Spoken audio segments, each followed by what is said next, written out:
there. I don't know exactly how to start this one. So again, we're on this journey, this ancestral journey, and this great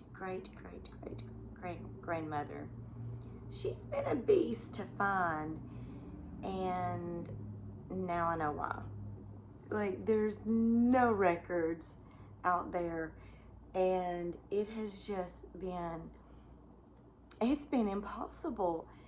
Now, there's a lot of information about her husband, children, some of the children, but locating her information has just been almost impossible. So here is who we're working on. So her name is Darcus. I've seen it spelled several different ways, but every way it's spelled, it would be pronounced Darcus. She was the wife of Absalom Strutton, and his grave is the one that's located along the Cherhola Skyway in the North Carolina-Tennessee border area. Some very beautiful mountains. If you've never been there, you're definitely missing out. Just keep getting pulled to it, and I kept getting pulled to it, and I kept looking for more information on Darcus. And just recently, I found where there was a possibility of a father.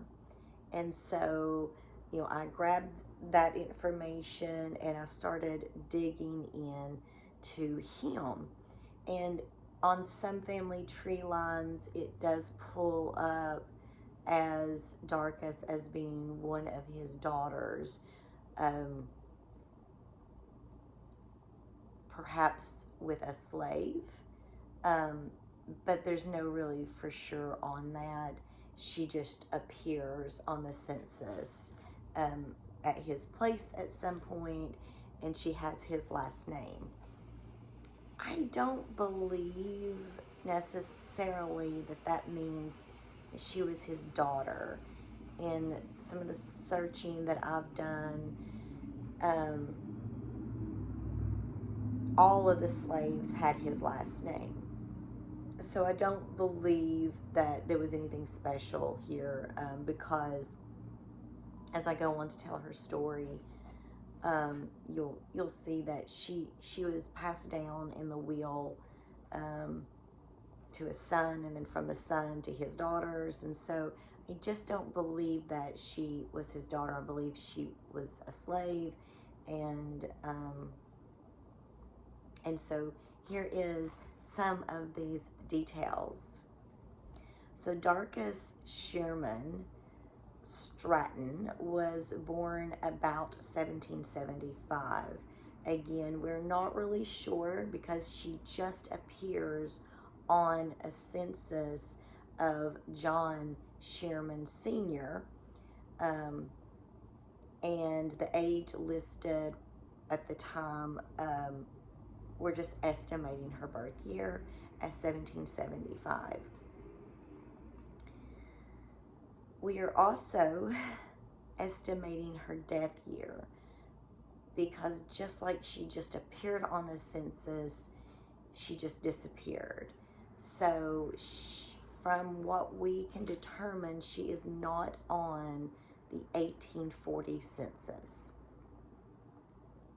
I believe she would have probably been around Bryson City, North Carolina, or maybe even Blount County, Tennessee, due to her son living in Blount County, and then her and her husband Absalom lived around the Bryson City area.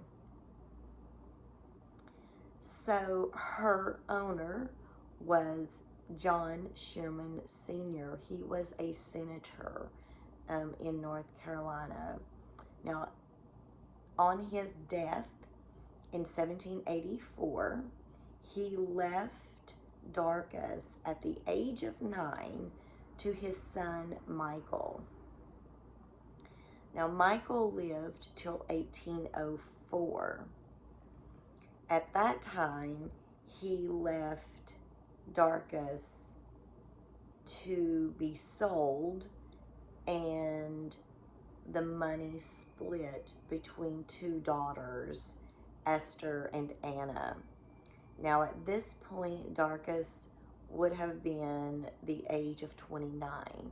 Our records then go on to indicate that she married Absalom Strutton on October the 25th, 1806. Now, where she was at in those 2 years from the death of Micheal Shearman at 1804 and her marrying Absalom, we don't know. Now, Absalom was a private in the Revolutionary War. He was part of the regiment militia out of the territory south of the Ohio. Absalom passed away in 1852, August the 8th of 1852. He was visiting his son, John, when he passed away in Tennessee. If you want to know more about that, I've got another video on that information and Absalom's stuff. I'll post the link here to that. Now, Absalom and Darcus had, it looks to be like 4 children based on their marriage date. There was 3 sons: Joseph, who was born 1809, Hezekiah, born 1810, and he was named after Absalom's father. And then there was a daughter, 1813, and her name is Susanna. And then we have Richard. Richard was born 1815. Richard is where I descend from. And he had a daughter. He had 2 daughters. One daughter was named Evelyn, and Evelyn Stratton married George Nichols. And this is the line. This is where I descend from.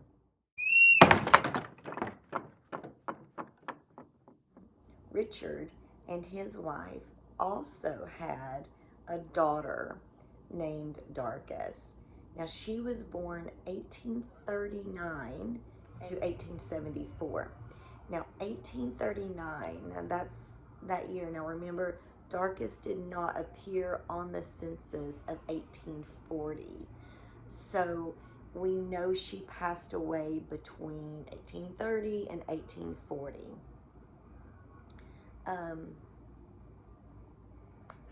With the granddaughter Darcus being born in 1839, I'm going to believe that Darcus may have passed around that time, or may have already have been passed, and she was named, this granddaughter was named after her, which fills my heart with joy, because she was a slave for, at least 20